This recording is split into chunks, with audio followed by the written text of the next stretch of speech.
Well, good afternoon, everybody, and welcome to the second edition of Bull Session. My name is Mark Robertson. I'm founder and managing partner of Manifest Investing, and I'm joined here by my dear friend and colleague, Ken Kavula from the Mid-Michigan area. Say hello, Ken. Hello, everybody. Glad to be here. Glad to be in on this trial kind of a thing. I'll be real honest with all of you out there. I told Mark that once a week was a little bit too much, so maybe we can talk about whether that's going to be happening or not. Maybe every other week, but it's definitely something that has an audience, it looks like, and it's definitely something that we have things to talk about. So, yeah, and we have asked, and I've already received comments on time, comments on frequency, comments on topics and suggestions for themes to discuss, and you guys have done that. I want you to continue doing that. My pushback to Ken was I've been doing this now for several years. I know that on a weekly basis there are things to share, and this week will be no exception. Ken encouraged me to read this book, Life After Google by George Gilder, and it really does nudge in several interesting directions. But again, these sessions are intended to be wide open discussions of stuff that applies to long-term investing. We'll get into the disclaimer here in a minute, but it really is intended to be a place where we can air out opportunities, share ideas, explore techniques, all that type of stuff. And if weekly ends up being too much, we'll do something different. I know daily's too much, probably. well, I might try to nudge you then to Wednesday or Thursday, Mark. Part of the problem is Tuesdays really seem to pile things on, Pause up for you, yeah. Yeah, we can talk about that though. Yeah, and we'll defer to the distribution of responses from the audience too. Do need to do this first, get the legal paperwork out of the way. No investment recommendation is intended. We are going to talk about real companies, and in the case of Facebook, companies that we own. In fact, I own, along with my lovely spouse. The stuff that we're talking about here is for demonstration, illustration purposes only. So please do your own homework. This truly is in the spirit of sharing and an educational demonstration. Please do your own homework. Roundtable reminders, we do a monthly roundtable. We're going to talk about that in a second.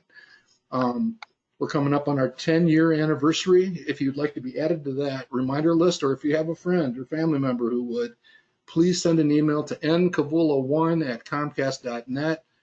I think I forwarded a couple after the last session, and we welcome those people to the roundtable. If you'd like a copy of the slide deck or Q&A, if you have follow-up questions, markr@manifestinvesting.com.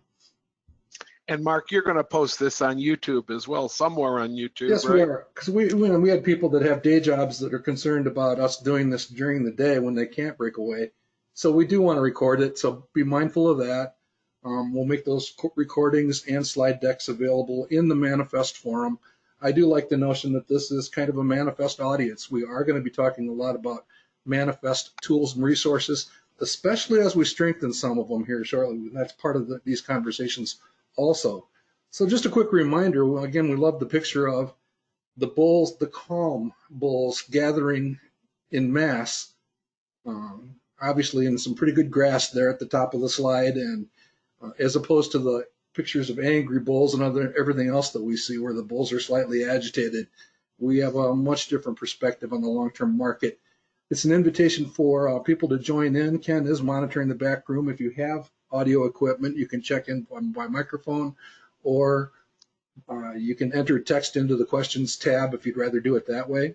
We're using questions, right, Ken? We're using questions, and I do have the hand icon up right now so people can raise a hand and we can talk to them. Mark, can I make a technical issue known to our audience real quickly? Absolutely.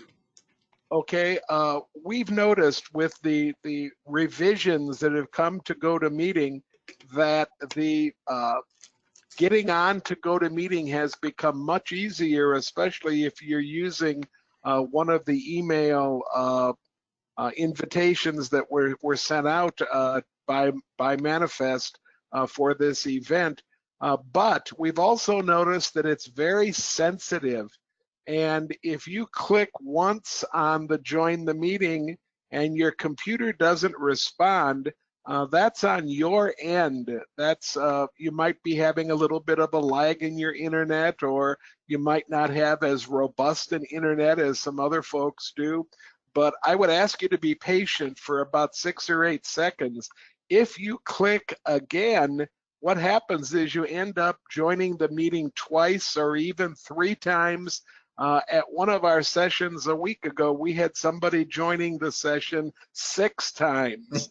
So just click it once and be patient, if you will.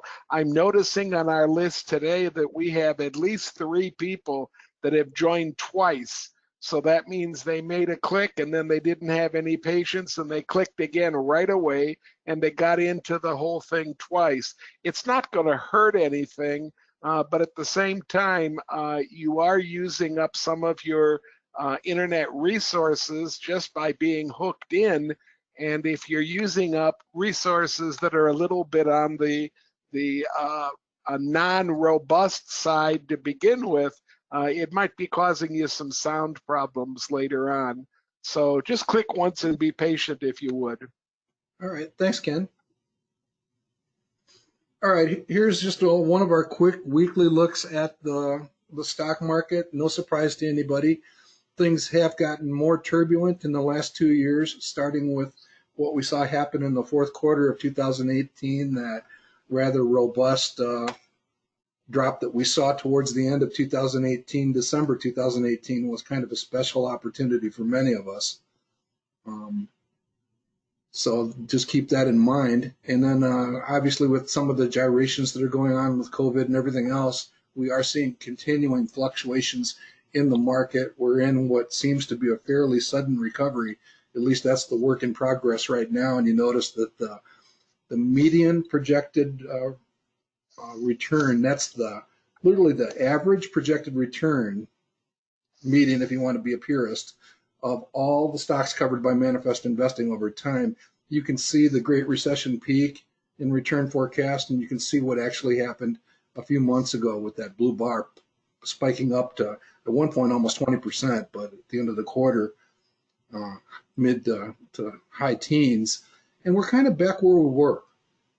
I've had a lot of discussions with investors lately. I mean, you should basically be thinking about the market as you might have a few months ago before all this started. We are kind of back in a fairly normal range at a basically fairly valued market at this point. So shop as you always would, but that sort of thing. Ken, would you like to talk a little bit about costumes and roundtables? The roundtable is coming up next Tuesday. The roundtable is a joint program between, it's a week from today, isn't it? No, you're right. It is 2 Tuesdays away. Okay. There's one more Tuesday to talk about it. And it's a joint program between Manifest Investing and the Better Investing Mid-Michigan chapter. We are getting really nice audiences since the COVID virus hit. We had been moving up to really nice audiences prior to that. We've been doing the program for 10 years now, and it involves Mark Robertson and Cy Lynch from Atlanta and Hugh McManus out from California and myself. And we usually have a guest or two to help us make some decisions about good stocks and stocks that we'd like to see in our portfolio. If you'd like to be added to our reminder list, Mark has already told you, send an email to nkavula1@comcast.net. That's my wife. And right now she's reminding about 1,400 people to register for the roundtable. You'll also get notices about when Mark and I run sessions of our investing topics class. We don't run those monthly, but we probably run 4 or 5 or 6 a year. And in fact, we've been talking seriously about another one, perhaps even before Labor Day. So you'll get reminders about both those programs, and we'd love to have you come. It's free. And basically what we do is we're creating a portfolio. You won't see any of us in costume except when Mark tries to pull things together in a cyber sort of way and dress us up in funny hats and funny things. But for the most part, we're putting together this tracking portfolio, and you can see that as of I think this one is dated last at the end of the last roundtable. Is that right, Mark? Or have you up? It's from June This 30th. is okay. This is from June 30th. Okay, but at that time, we were returning 17%, and that's an annual number. That's 17% annually compared to the Wilshire 5000, which was returning just under 10% annually. And that meets our goal of beating the market by at least 5 points. In this case, our relative return, the difference between our return and a suitable market return, is 7.1%. That's better than 5, and anything above that dotted red line shows better than 5% relative return. We've been beating the market now for about 2.5 years. You can see that it dates back to the middle of our 7th year when we finally broke the barrier and went to 5 or a little bit above. But it's a really interesting program. We have a lot of fun. Our audience seems to have a lot of fun, and we'll end up giving you some pretty good stock ideas if you listen carefully at the same time. So we'd love to have you with us. And again, NKAVULA1, that's NKAVULA1 at Comcast.net. Just say, please put me on the list, and she will do that for you. All right. I suspect many of the people here in the audience are on the list or have recently joined, so welcome, and we're having some fun. Here's a slide for some context. We basically rank a bunch of professionally managed mutual funds and exchange-traded funds at Manifest, and we rank them by their relative return. In other words, how much do they beat the market by? And we had hoped to kind of win this over 10 years, but we are on the leaderboard at number 5, and pretty proud of that. And again, that's a collection of investments that has returned an annualized rate of return of 17%. And as long as we're sharing ideas that do that sort of thing, I think we'll continue to have a great deal of fun. Notice that Brown Small Company is on the list at 10th on this list. So again, some fun. We're going to talk about QQQs for a minute. QQQ is the hottest in terms of the relative strength. In other words, has the most price momentum right now amongst many of the mutual funds out there in the marketplace. Just wanted to spend a few minutes setting the table for Google, discussions about Google and Facebook and that sort of thing. And I'd like to kick it off and let Ken take it wherever he wants to. But the book, Life After Google, stemmed from a conversation where we were talking about some of the turbulence and challenges at Facebook. And we were talking about those, and Hugh McManus posed the question, do you remember America Online? And for those of us that do remember America Online, you know, the dial up and the tone that you used to have to put your phone in the receiver and, you know, all the stuff that went with that stuff 20, 25 years ago. But what he wanted us to think about was how rapidly it disappeared. You know, think back to the days when America Online bought Time Warner and, you know, became one of the biggest companies on the planet. And then the next thing you know, they're still out there, but they're not, you know, anywhere near what they were a few years ago. That erupted into this discussion that Ken recommended, well, let's take a look at this book, Life After Google, because it deals with some of those themes of, you know, threats to business models and that sort of thing. I'm going to just share a couple of the quotes. I shared some on the Manifest forum, but I love these two just from the early pages of the book, because this is so cool. You think about transistors and that sort of stuff. The circuit's on a microscopic computer chip, you know, that basically is the size of a pencil lead, can contain as much as 60 miles of tiny wires. That's a pretty fun fact as far as I'm concerned. And then the other thing, when some of the leaders at Google started figuring out where they were going with some of this stuff, and they had to set up these huge complexes of computers known as servers, one of the gentlemen, in fact, his name is right there, Urs Holzel, that's probably how you say his name, figured out that their energy costs were such a significant part of their budget.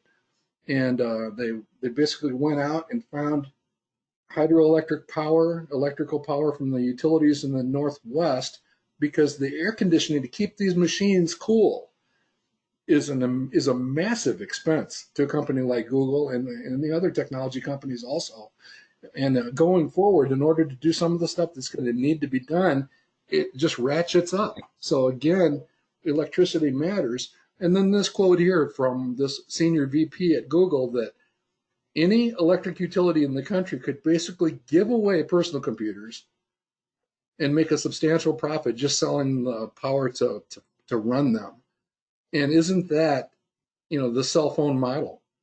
I know they don't give cell phones away, but they do give you do access them at a subsidized price, knowing that the telecommunications company behind it, be it Verizon or whoever, is going to do pretty well on the profitability side, bigger picture. Now, the picture that's shown there is actually the Google farm, the regional center they have near the Columbia River up in Oregon.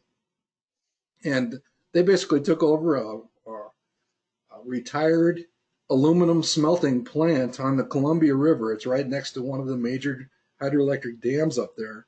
But there's a number of these around the country that have come into existence.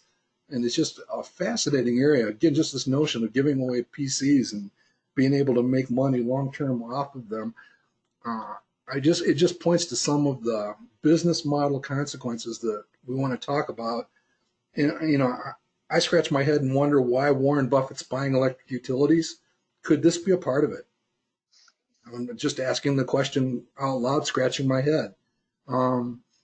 It's one of the few reasons I can figure out that would make some sense, that would be substantially make sense. What are your general thoughts on the book, Ken? I do agree it's a heavy read.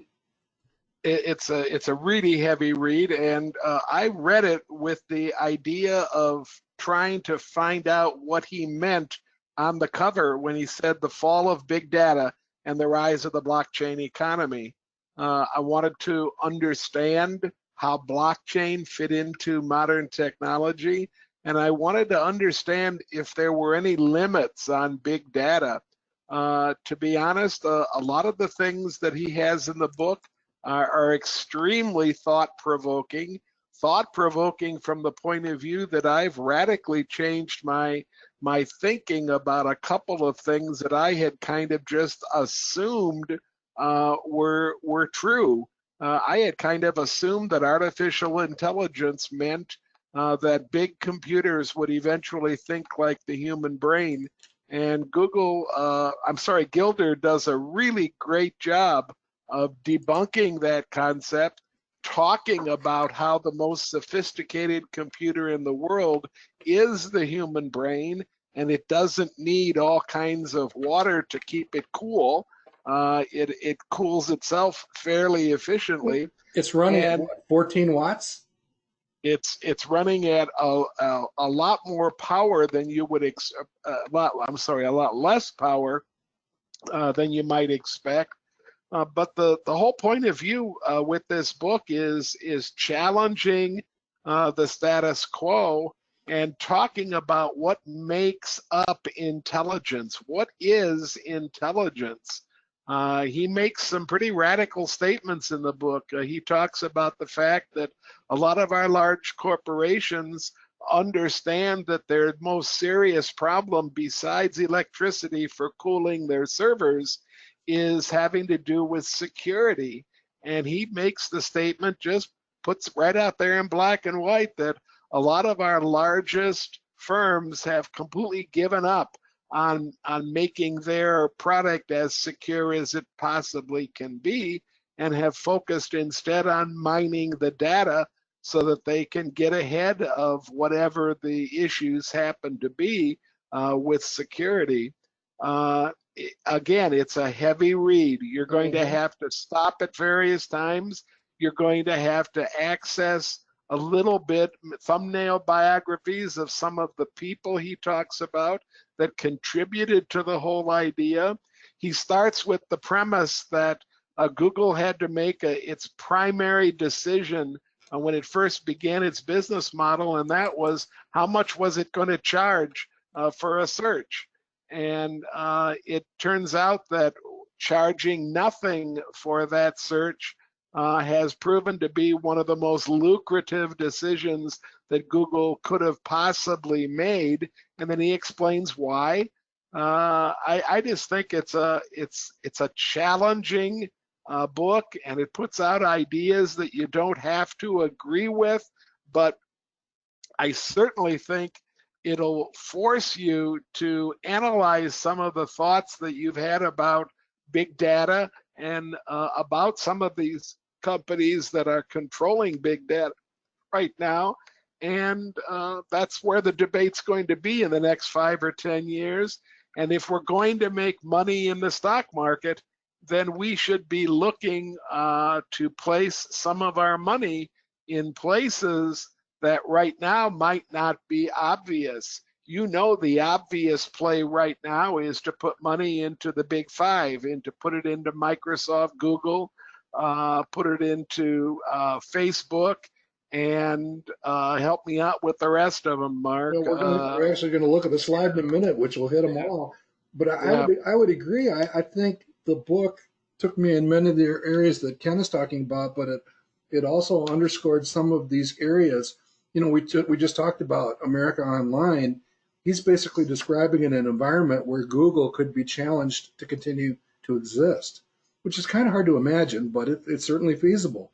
I mean, it's an assault on a business model that has been under assault. In fact, you can go back and take a look at his book, Life After Television.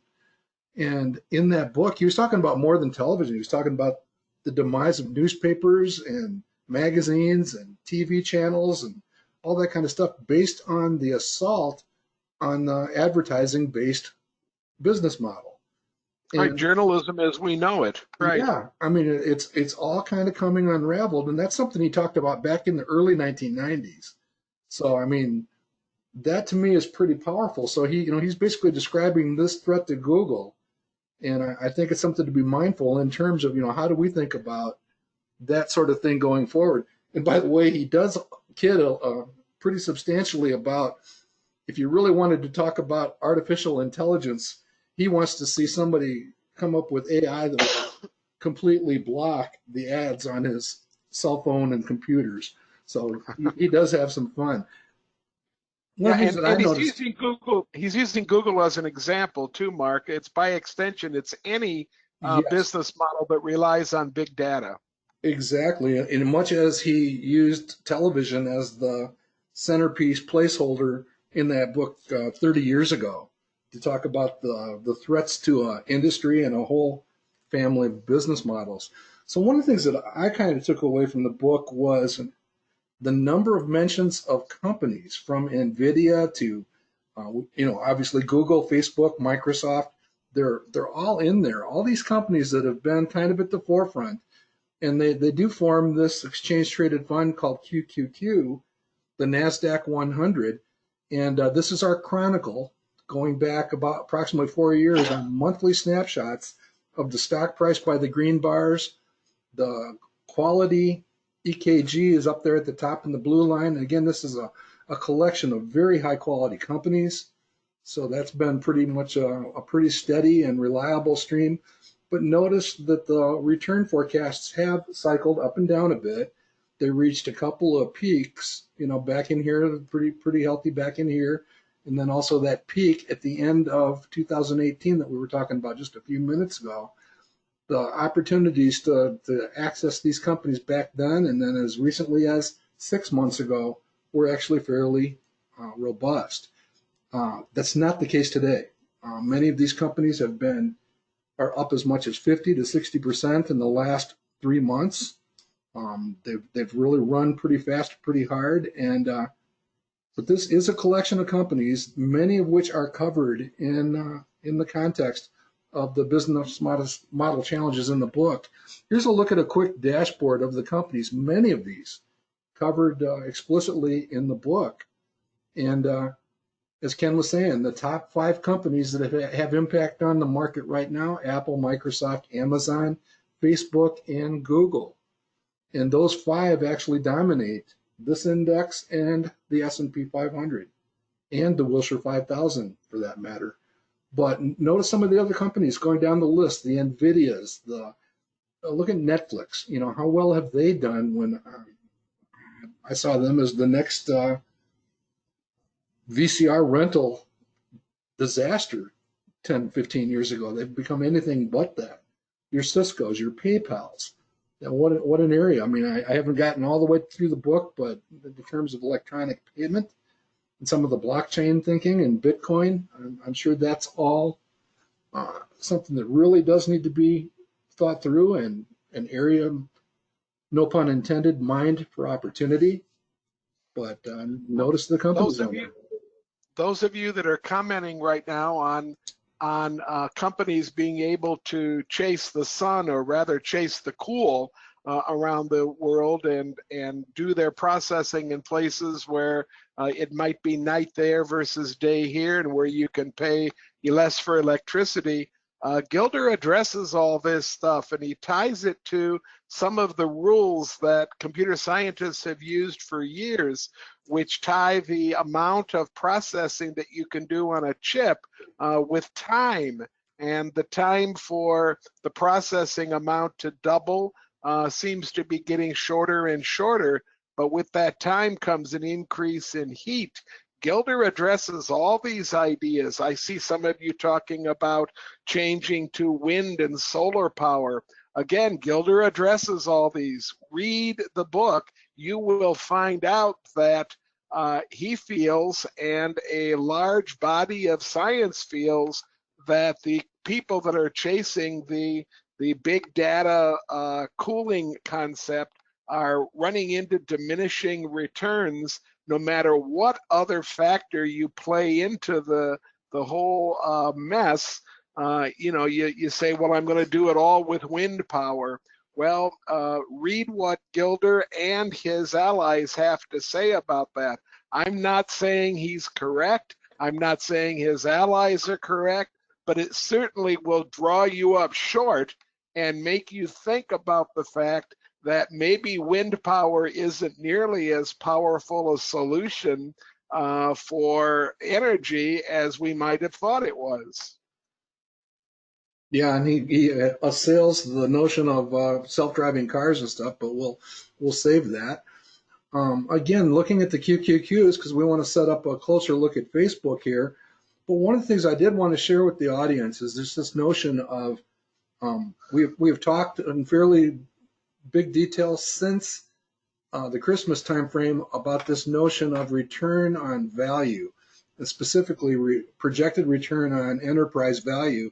That's this column here, and we're spending a lot of time comparing that versus our traditional projected annual return that you see over here in this column.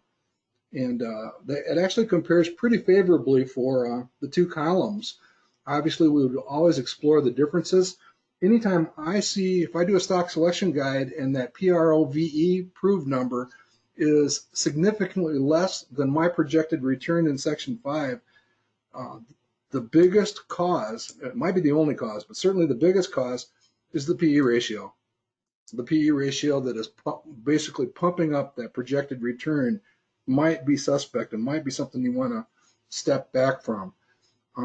These companies have been red hot, like we said. They've all got fairly high relative strength indices, with the exception of Starbucks, which is challenged by the virus situation.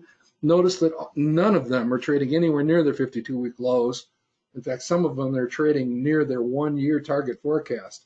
But another thing I wanted to point out, again, when you're dealing with these type of companies, basically business model, Ken likes to talk in terms of, what do you call it, Ken, disruptive technologies. Right. Some of these are younger disruptors. And in the case of Amazon, everybody knows the story. They've only recently begun generating positive earnings. And those are the type of companies that really bother most of us in our community, and they bother Value Line quite a bit too. Look at the scatter in these numbers. All right. You've heard us talk about many times how early stage emerging companies really challenge traditional stock analysis. And sometimes you got to look at them a little bit differently. And there it is right there staring you in the face. I mean, Netflix is a great example. Where are they at on here? Netflix, they don't have a clue what to do with Netflix. Neither does Morningstar. There's no way that Netflix, well, there is. Let me back that up. It's highly unlikely, not impossible, but highly unlikely that Netflix is that overvalued. Because, oh, by the way, the analysts who follow Netflix think it's one of the most undervalued companies. So I guess that's what makes markets. But what it does for me is it underscores the reality that some of these earlier stage companies that are on this list are like grabbing a tiger by the tail. We've had many debates over Amazon going back several years. And again, you have to look at them a little bit differently when they're early stage, and you got to be willing to do things a little bit differently. I find the work that we've done on the projected return on value very compelling, because these numbers down the middle of that chart are less turbulent, might be the way to think of it. So we'll continue to chase that stuff and have some fun, but here's the parade of opinions on these stocks. Ken, did you have any thoughts on this? Maybe when we do the roundtable in 2 weeks, Mark, we could look at Tesla with these particular metrics as well as this group. This happens to be just the QQQ, right? That is, yes.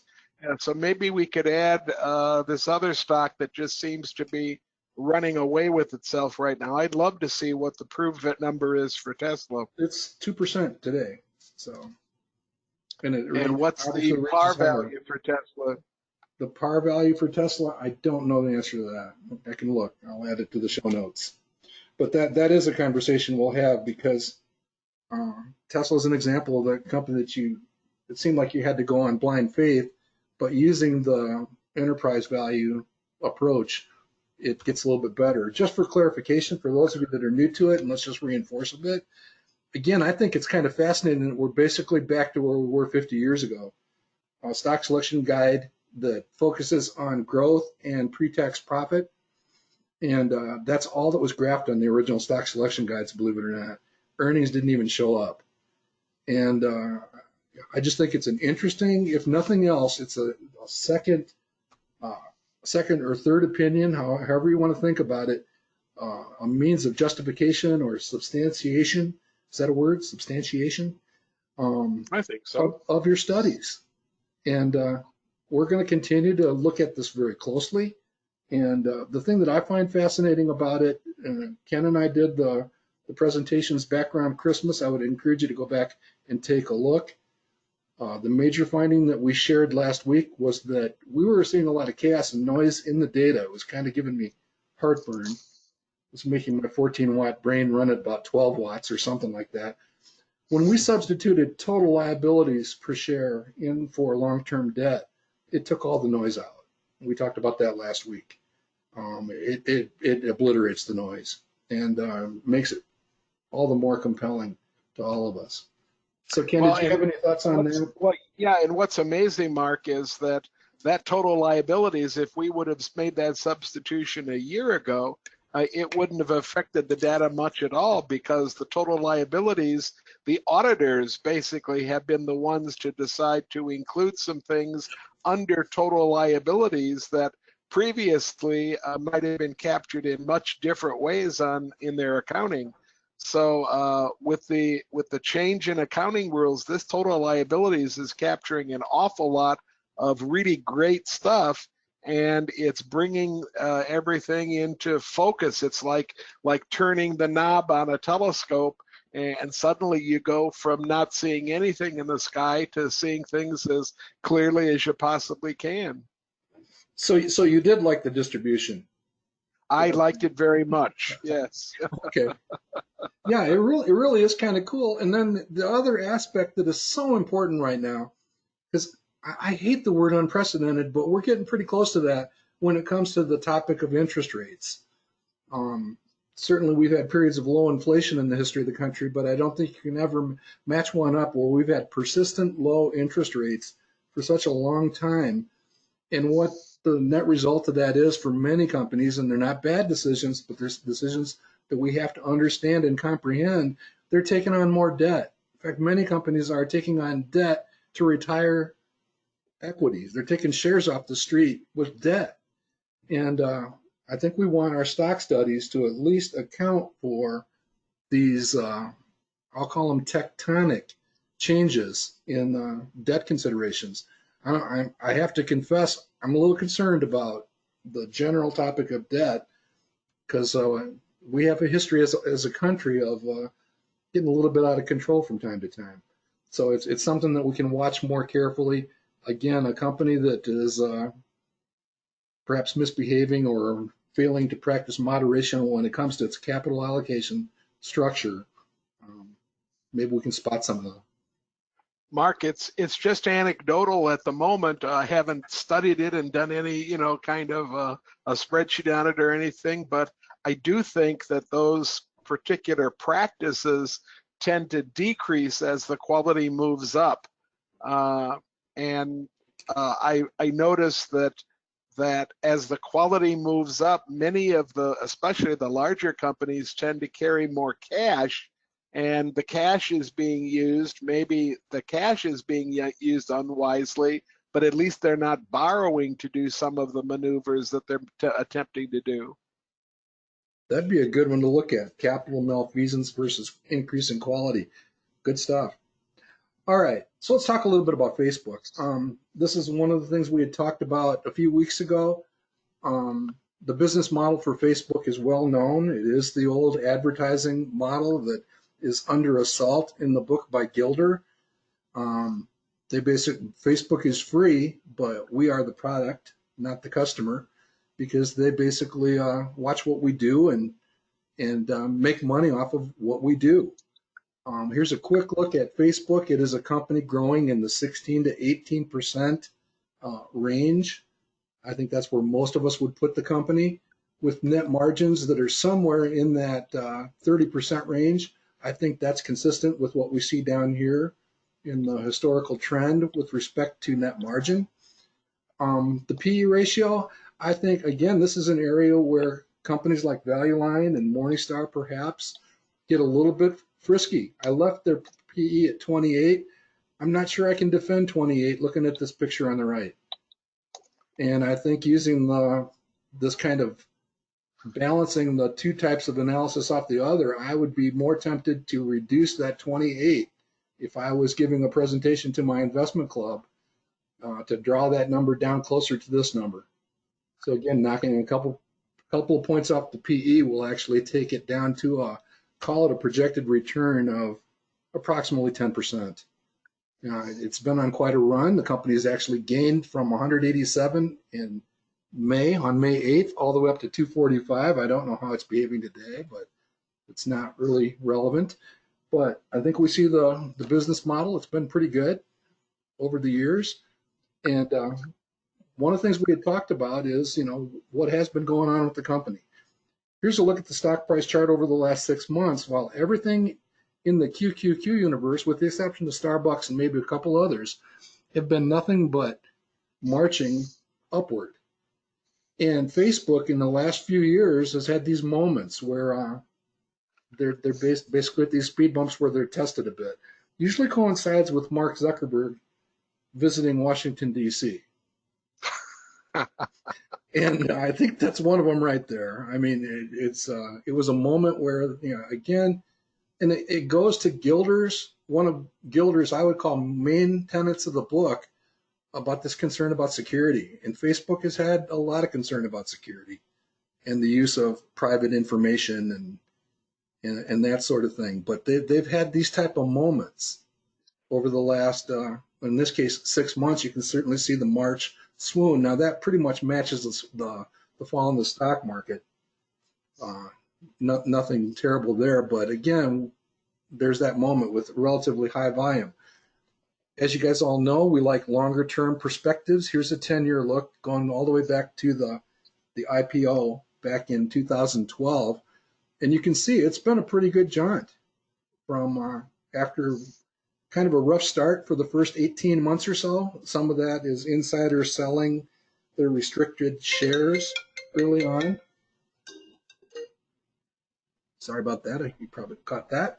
But a pretty good track record right up until that end of 2018 timeframe when all this stuff kind of happened, and it's been kind of in a bit of a trading range for the last 3 years.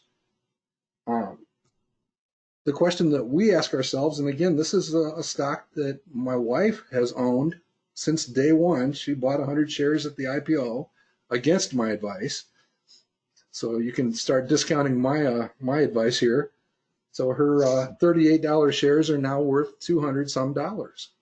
And the discussion we have had is, this notion of either on the basis of George Gilder's book or Hugh McManus's haunting words about Remember America Online, she'd kind of like to keep that money in her retirement account. And so she wants this notion of preservation of capital. So we've talked about this type of company in the past. We refer to them as potential Roman candles.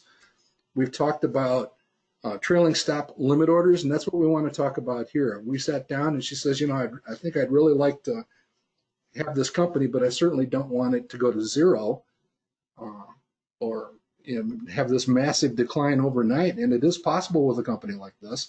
So she basically wanted a way to account for that. And what we talked about was, if you look at that long-term trend, the blue line, that's actually a trailing 5-year average. And that's kind of an interesting level below the company. And I started with, well, if the company drops approximately 30%, it would be down in that range. And you can see it's actually tested that blue line a couple of times in the past 3 years. But her attention was drawn to the red line. And that would be a drop of approximately 20% from current levels. And she said, yeah, I think I might want to just sell some or all of it under those conditions. So we'll invite the audience to chime in with any experience that they've had with trailing stop limit orders, but here's the one that we did for her account. There's basically 3 main things that you need to think about. The amount that you want to sell, in this case, 100 shares. She actually decided to go to 75 shares so she could hang on to 25 of the original ones, so that for the rest of her life she can say, I invested in Microsoft or Facebook on day one. So she wants to continue to be able to do that. So she switched it to 75 of the 100 shares.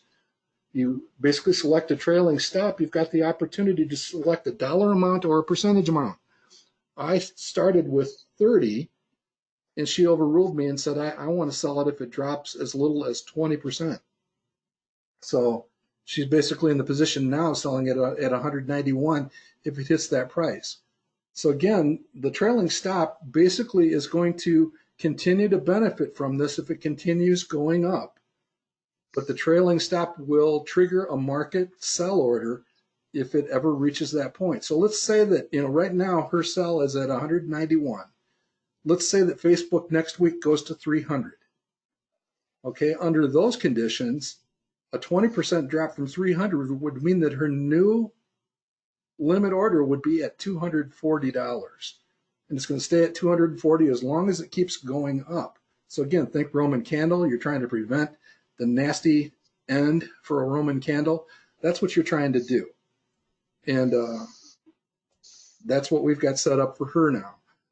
The other thing that you can control is how long does this order sit there and percolate. And we basically go quarter to quarter. You can go for days. You can go for, I don't think they'll let you go much more than a year, but somebody might know more about that. But we basically revisit this notion on a quarter to quarter basis and look for any changes that might make sense. Any comments or questions on that? I have a question, Mark. If the stock goes up tomorrow, does the trailing stop move up tomorrow also? It would if it exceeded its previous high price. Okay, so on days when the stock moves up above the 171.549, the trailing stop moves up. On days when it moves down or it's not above the 171, the trailing stop stays as is then, right? Right. So any time it's near an all-time high right now, so 245. If it goes down to 240, nothing happens to the limit. If it goes up to 250, it would ratchet up slightly to follow it. So it's going to follow it up. And then if the stock should gap down, in other words, close at a certain price and then open at a price, close above the trailing stop and open below the trailing stop, is it triggered? Have you found that out yet, whether it's triggered or not? Again, I think that's a consideration. It's an important consideration. Um,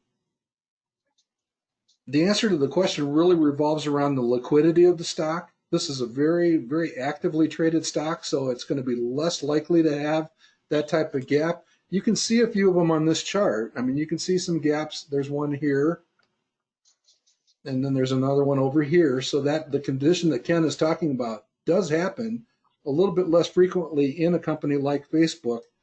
But if it's thinly traded, you can actually get some pretty massive differences. So yeah, you can run into a situation where you people refer to it as blowing through the limit. Let's say your limit was actually set to trigger at 120 and your stock price went from 150 all the way down to 100. The order will not be activated. And I am not 100% familiar. I've never had that actually happen to me personally, of how frequently that happens or how it's handled. My reaction to it is if it blows through it, with a big enough drop, I probably want to reassess my situation anyhow. So I'm not so sure that troubles me, but it does not give you an automatic sell is the thing that bothers most people. Does that answer your question, Ken? Yeah, I'm just noticing that in April, for example, there were a couple times when it gapped significantly, big enough for you to see, right? There's one of them right there, and there's one around the 20th, and there's one around the 7th or 8th.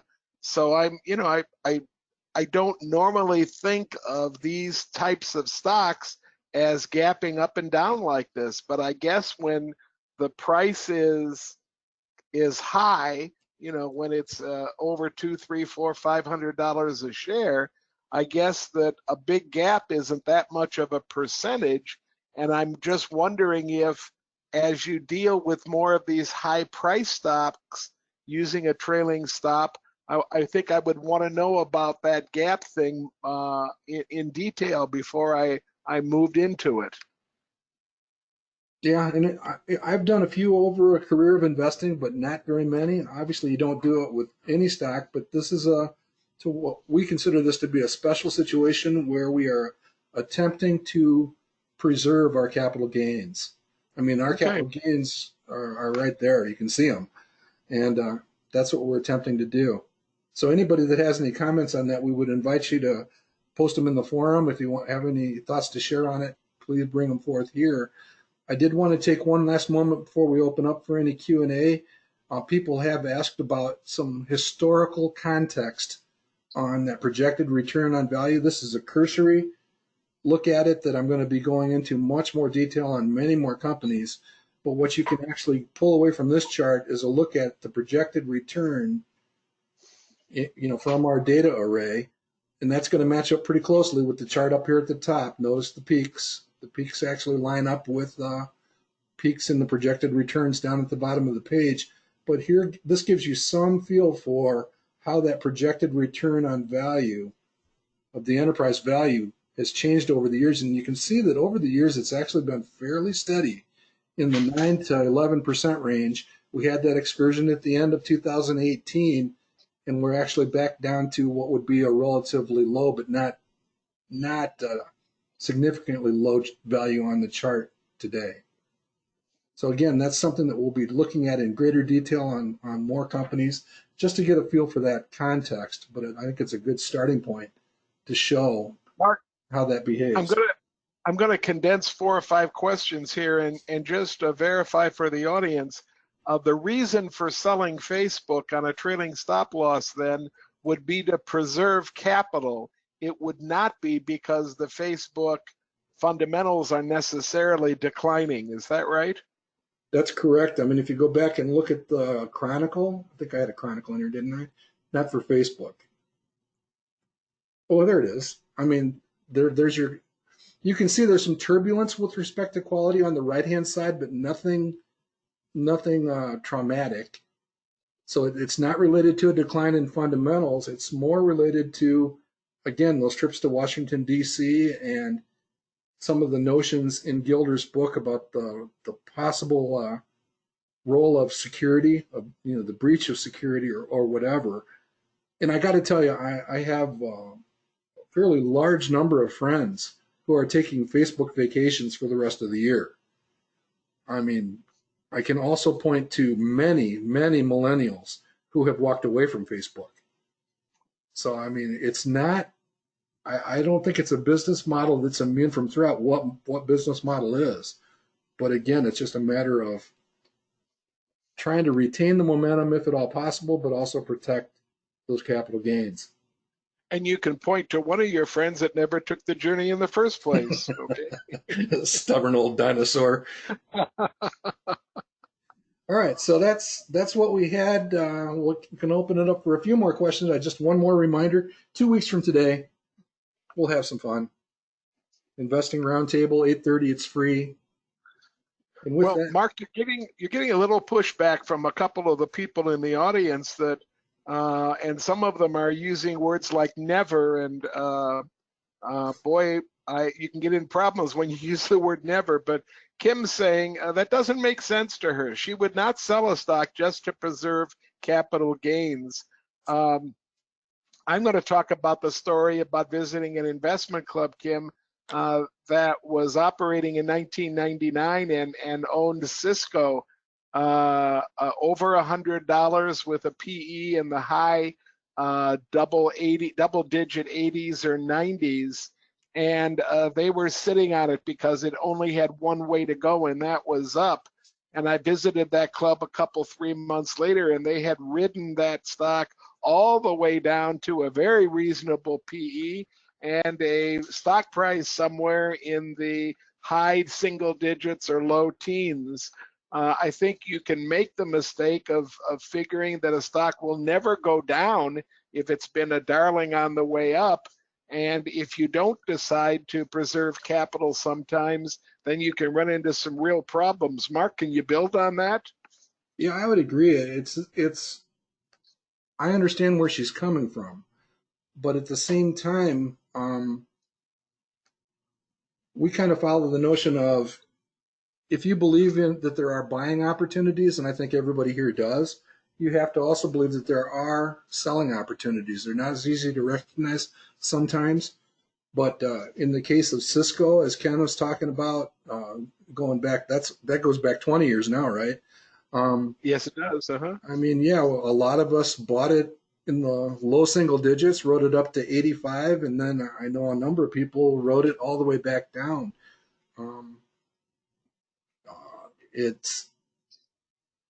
I guess the other thing I would point to is it's easy to criticize or be skeptical about any one decision along the way. And I think if nothing else, the roundtable and tin cup that we do have taught us, we're looking at numbers like 5 percentage points for roundtable. If we had not done any sell transactions in roundtable, our rate of return would be approximately 11%. We have attempted to demonstrate some of those selling disciplines, and we don't need to go into those. That's a session all of its own, but staying true to those selling disciplines. And this is one of them. This is one of them where you might think about selling a stock under the Facebook type conditions we've described, and or a high relative strength index of 80 or 90. I mean, these opportunities do present themselves. Anyhow, following those disciplines, we're looking at a 17% return. The difference between 17 and 11 to a long-term investor is massive in terms of dollars. So that's the type of, it's not just anecdotal anymore, it's empirical. And we strongly believe in that. I could talk for an hour on Cisco alone. I was a voice in the wilderness back in, as that company reached its peak.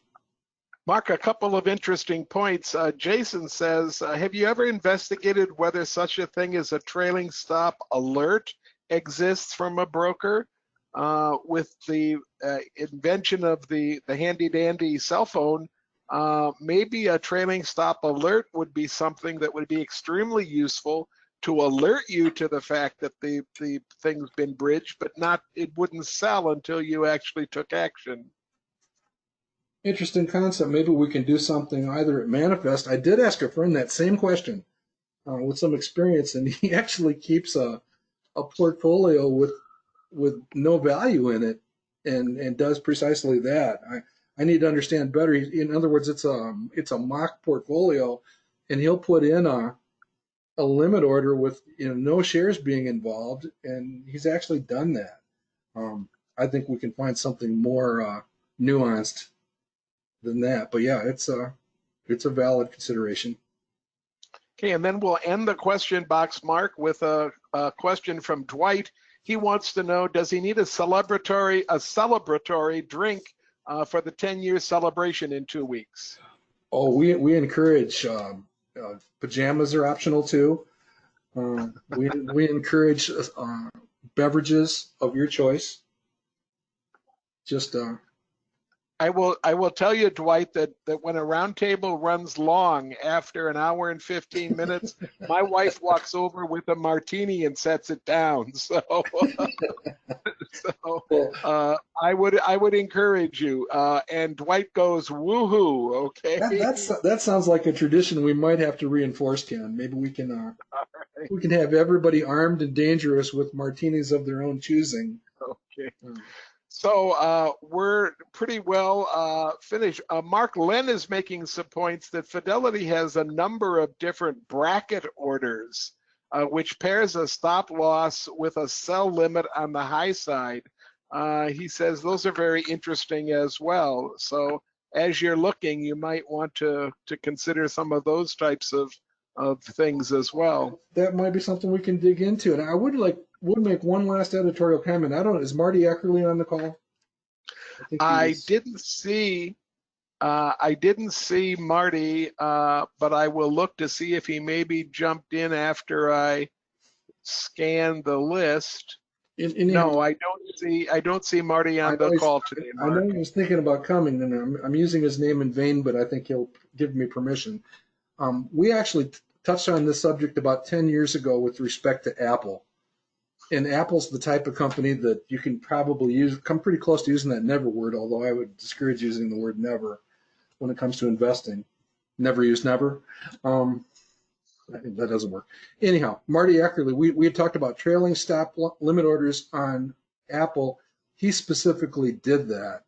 And I don't remember the exact dollar figures, but I believe he sold a fairly good sized position somewhere above 200, if not closer to 300. It basically preserved some capital for some college funds for his grandchildren. And lo and behold, Apple, who has one of these events every 3 to 5 years, the next thing you know, Apple's trading at $60 or $70 a share. So I ran into him at a conference shortly thereafter. He walks up, gives me a big hug, and says, well, with the proceeds, we paid for a couple semesters, and now I'm using the proceeds that are left, the balance left, to buy it all back at $70 a share. And that has worked out to be a fantastic avoidance of sidestepping, one of those losses. So again, I think there's application for that, and maybe we'll get Marty to talk about that someday. All right. I'm showing us at about an hour, Ken, so I think we'll go ahead. Just for future purposes, again, any comments on the frequency, the themes, the topics? Some of these will be much more two-way conversations as we go forward, that sort of thing. But let us know your thoughts on what you would like to see, and we'll certainly try to meet it. We've already heard that Ken would prefer a day other than Tuesday. I'm fine with that, but I do like the notion of doing this during the day. People that can't attend during the day can catch up at night. So please let us know what you think. Any other thoughts, Ken? Nope. Thanks a lot for doing this, Mark. It's appreciated, and we'll sign off and wish everybody well. All right, everybody stay cool out there. Cool yourself just like Google cools off their servers. Stay cool. Thanks, everybody. Have a good evening, folks. Good night.